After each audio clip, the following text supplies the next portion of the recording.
Y vamos ahora con nuestro tema principal, justamente esto que tiene que ver con un fraude a la nación por 1.300 millones de pesos que se cometió en esta pues,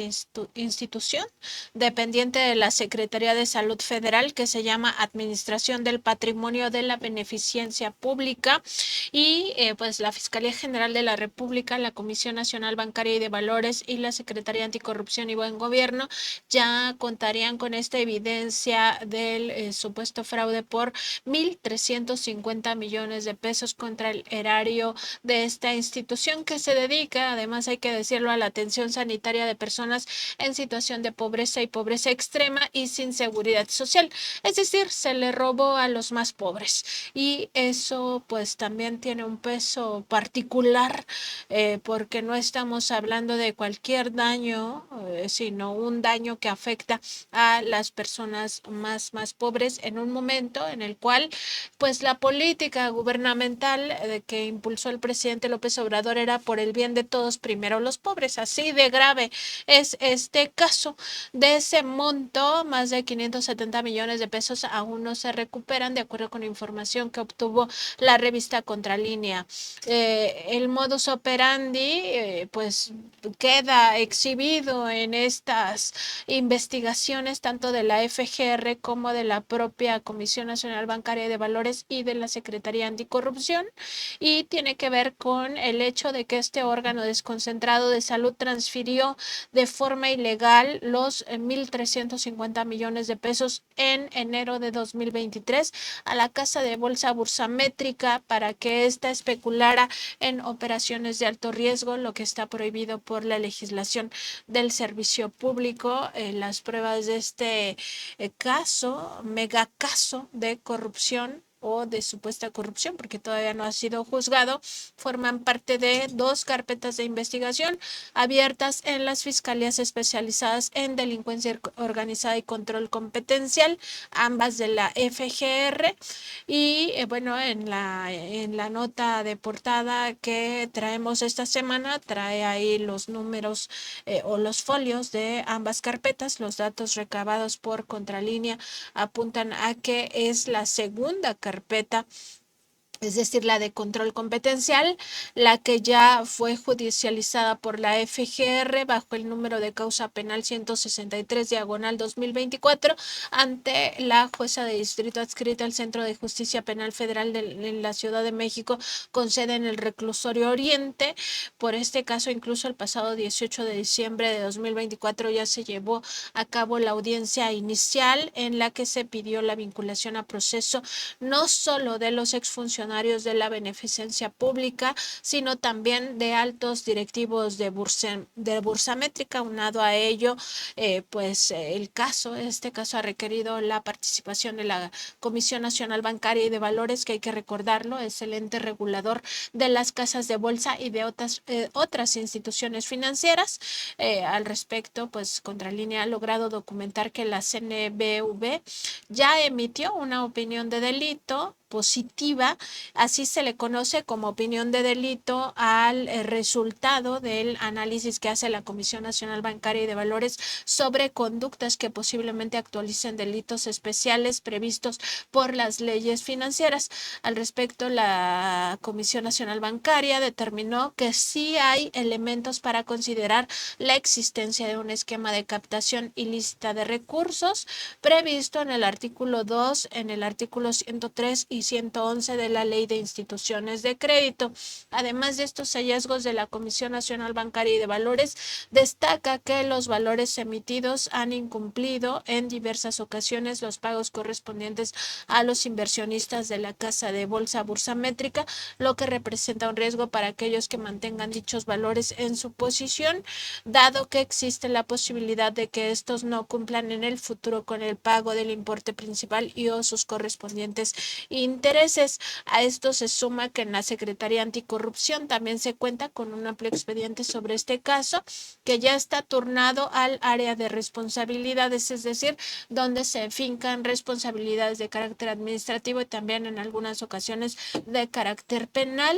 En este expediente se establece la presunta comisión de la falta administrativa de abuso de funciones prevista en el artículo 57 de la Ley General de Responsabilidades Administrativas. Además, este expediente se centra sobre todo en fincar responsabilidades a los ex servidores públicos de la beneficencia pública que extrajeron los 1.350 millones de pesos para destinarlos a la especulación financiera. Toda esta historia inició en enero de 2023,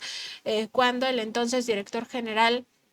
de esta institución, órgano desconcentrado de la Secretaría de Salud, Leonardo Alfonso Verduzco Dávila, se habría coludido con sus subordinados Ejecatl Gutiérrez Ramírez, entonces director de Administración y Finanzas de la Beneficencia Pública, y también con Miriam Monterrubio Rivas, en ese momento subdirectora de Recursos Patrimoniales y Cuotas de Recuperación de esa institución, para invertir los 1.350 millones de pesos en la especulación financiera en lugar de destinarlo a otro tipo de operaciones o a su objeto, que es justamente asistir en la salud de las personas más pobres del país que carecen de seguridad social. El monto multimillonario se invirtió en un portafolio distinto al autorizado. Para ello se firmó el contrato de intermediación bursátil persona institucional número 101622 con la empresa Bursamétrica Casa de Bolsa SADCB el 11 de enero de 2023.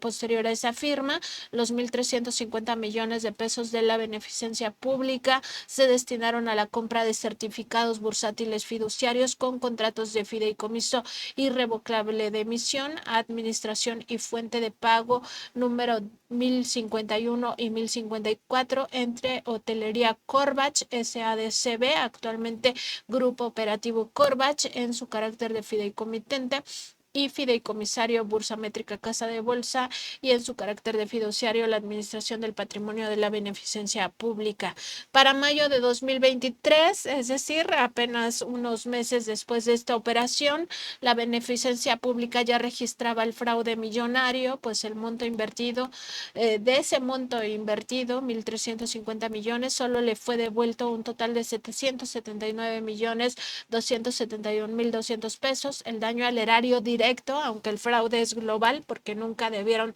de haber hecho uso de la bolsa de 1.350 millones de pesos. El daño se calcula entonces en 570.728.800 pesos de capital, más los intereses ordinarios y moratorios que hasta la fecha, es decir, hasta hoy, 10 de marzo, porque todavía este dinero no se recupera, se hubieran generado. Ello a efecto de disponer de dicho recurso para la administración y ejecución de los fines de la administración del patrimonio de la beneficencia pública, como se llama oficialmente este órgano desconcentrado de la Secretaría de Salud,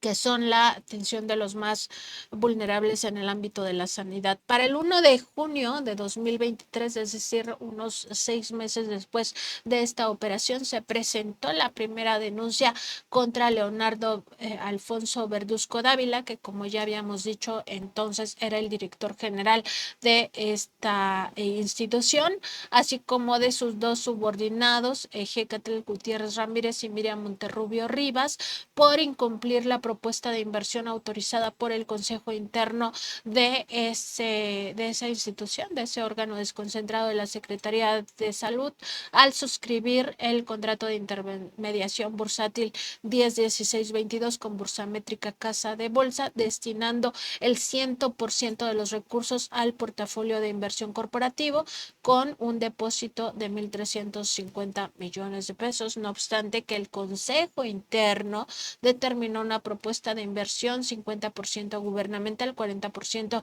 corporativo y 10% bancario. Aunado al anterior, se denunció que Ejecatl Gutiérrez Ramírez y Miriam Monterrubio Rivas, ambos pues subordinados de quien entonces era director de la Beneficencia Pública, suscribieron los contratos de fideicomiso irrevocable de emisión, administración y fuente de pago número 1051 y 1054 para la compra de certificados bursátiles fiduciarios.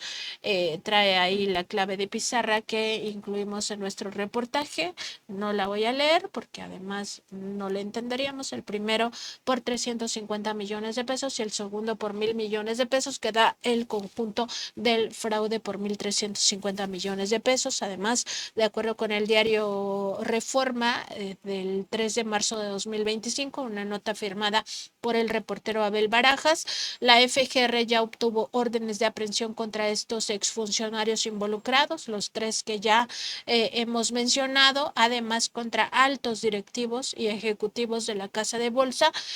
Particularmente lo que menciona el diario Reforma es que estas órdenes de aprehensión se giraron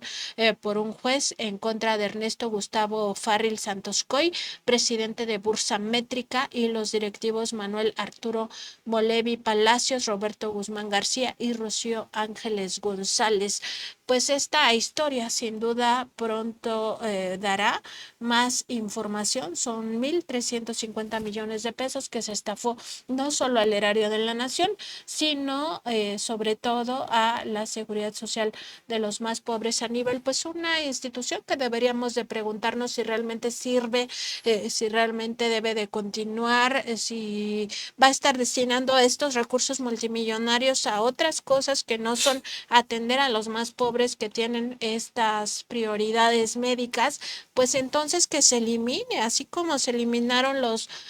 organismos autónomos. Pues si esto está sirviendo para este tipo de anomalías, Aníbal, pues ya también pues que se desaparezca. Claro, ese es iba a decir justamente ese argumento porque era muy bueno, porque el ejemplo, ¿no?, de los órganos autónomos, estas eh, instituciones que pertenecen a todo el aparato de gobierno del Estado mexicano, no siempre terminan cumpliendo con sus distintas funciones. Entonces, en este caso acá, pues tenemos en ese nivel de abstracción, en ese orden de ideas, pues tenemos un caso similar en el que no están cumpliendo con su función, en el que hay un daño al erario público, en el que esos recursos no terminan usándose para lo que deberían de usarse y sí sirven a este otro tipo de intereses en donde, lo hemos dicho en otras ocasiones, termina convirtiéndose en la creación de otro tipo de intereses privados en las cuales los distintos funcionarios públicos que están en el aparato de Estado terminan siendo el eje o la vía para esta, pongámoslo así, para esta vía de acumulación de capital que es la corrupción, porque esa es una de las formas de entender también la corrupción. Es otra forma de la acumulación de capital y eso mucho dejó dicho el expresidente Andrés Manuel de por qué era importante limpiar la casa, de por qué era importante también no dejar de lado estos casos de corrupción, porque ahí es donde se fugaba mucho dinero, ahí es donde estaban estas fugas constantes y sonantes de la gran cantidad de recursos, y después el argumento del Estado, cuando era la época neoliberal, pues era no hay recursos, hay que cobrar más impuestos, hay que pedirle más a la clase trabajadora para que pague los impuestos, porque estaba claro que los de arriba, los grandes empresarios, tenían esta devolución de los impuestos, entonces se recargaba más en ese sector que de por sí no tenía salarios dignos. Entonces, digamos que era un curso y un recurso de este tipo de medidas que tenía el Estado en aquella época neoliberal. Entonces, es importante justamente este tipo de investigaciones, este tipo de casos, porque dan luz a este tipo de corrupción en organismos que, bueno, con este tipo de ejemplos, pues no podríamos sustentar que terminan cumpliendo todas sus actividades, Nancy. Y bueno, es que además hay que revisar, Aníbal, hasta dónde pueden estar especulando con el dinero público. porque si bien es cierto que en este caso lo metieron a portafolios de forma ilegal, también es cierto que se les había aprobado meter ese dinero, los 1.350 millones, a pues otros portafolios, o sea que no eran exactamente especulación financiera de esta que es de alto riesgo, pero sí es especulación financiera, o al menos es lo que nos explicó el otro día el doctor Oscar Rojas Silva, que por cierto al rato vamos a tener el programa con La ellos, con mesa. los economistas, la mesa de economía política de Contralínea, pero al margen de este anuncio, que la especulación financiera es justamente esa, o sea, estar haciendo crecer el dinero sin pues meterlo, por ejemplo, a obra pública o sin que vaya a la seguridad social de las personas. Entonces, ¿hasta dónde es recomendable que el dinero público se vaya a esta especulación financiera? Yo creo que se tiene que revisar porque también el fraude a Segalmex, que es multimillonario, que también se ocurrió en el sexenio del presidente López Obrador, a espaldas del presidente, a espaldas de sus instrucciones, pues fue a través de otra casa de bolsa. O sea, y también lo mismo, metieron a la especulación y de repente se esfuma el dinero. Bueno, es un modus operandi dentro del servicio público que esto pase. Y pasa porque está de alguna manera tolerado y permitido para operaciones que no son de alto riesgo, y entonces de repente llega un mal funcionario o un funcionario corrupto y lo mete a la especulación que sí es de alto riesgo. Pero entonces, ¿para qué nos arriesgamos a que esto ocurra? ¿Por qué no se destinan esos recursos a otras cosas? O sea, no, yo todavía no entiendo cómo se permite, por una parte, a las fundaciones y asociaciones civiles que lo estén haciendo, mejor que paguen esos impuestos, y por otra parte también en el servicio público. O sea, ¿para qué se permite que se vaya a la especulación financiera? A mí todavía no me queda claro por qué esto todavía ocurre, Aníbal.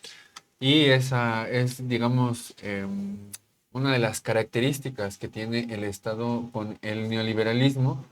Y acá tocamos dos temas que son fundamentales para poder entender un poco más esta situación. Cuando en la década de los 60, a partir de una crisis económica y de una crisis energética también, el Estado empieza a tener profundas transformaciones. Una de esas transformaciones fue el retiro del Estado de todas las estructuras del Estado, todas las instituciones que se encargaban de la asistencia social, las fueron eliminando poco a poco. Y después de ese retiro de lo social, así como iban achicando al Estado, porque esa es una de las características del neoliberalismo, decir que es un Estado gordo, que es un Estado ineficiente, que hay que hacerlo más eficiente, entonces hay que eliminar esta estructura del Estado que no es eficiente. Y bajo esa visión, el otro tema que conecta con esta historia del Estado en el neoliberalismo tiene que ver con el sector financiero. Para poder aliviar esa crisis económica, lo que hicieron fue hacer distintas reformas para que el sector financiero, esta parte de la economía que no necesariamente está vinculada al sector productivo, tuviese una mayor importancia. Y entonces el Estado fue uno de los vehículos para que el sector financiero creciera mucho más a partir de hacer una serie de medidas, una serie de reglas y darle mayor orden jurídico al sector financiero en el sentido de que pueden dejar hacer y dejar pasar, es lo que decían en su momento, ¿no? Bueno, ahora tenemos ese tipo de situaciones a nivel mundial, no solamente a nivel mexicano, eso de hecho incluso quedó de una manera muy como un ejemplo muy particular que sirve para explicar este tipo de casos, que es el Estado chileno. A partir de la dictadura de Pinochet se instaura este Estado neoliberal y todo este tipo de medidas del sector financiero, donde tienen una gran cantidad de permisos para poder operar. Y bueno, este tipo de cosas que suceden con este caso que de la investigación que traes ahora en el número 943 de la revista Contralínea, pues lo que está detrás es justamente esto. Las medidas de control que tiene el gobierno son, el Estado en particular, son muy pocas y por eso es que el sector financiero lo pueden ocupar este tipo de instituciones para que después, digamos, no estaba establecido así, pero digamos que es lo que sucede, o sea, hay una diferencia entre la ley y la realidad, y lo que sucede en la realidad es que muchas veces el uso del sector financiero por parte de este tipo de instituciones termina siendo la corrupción. Entonces, el neoliberalismo justamente favoreció la corrupción.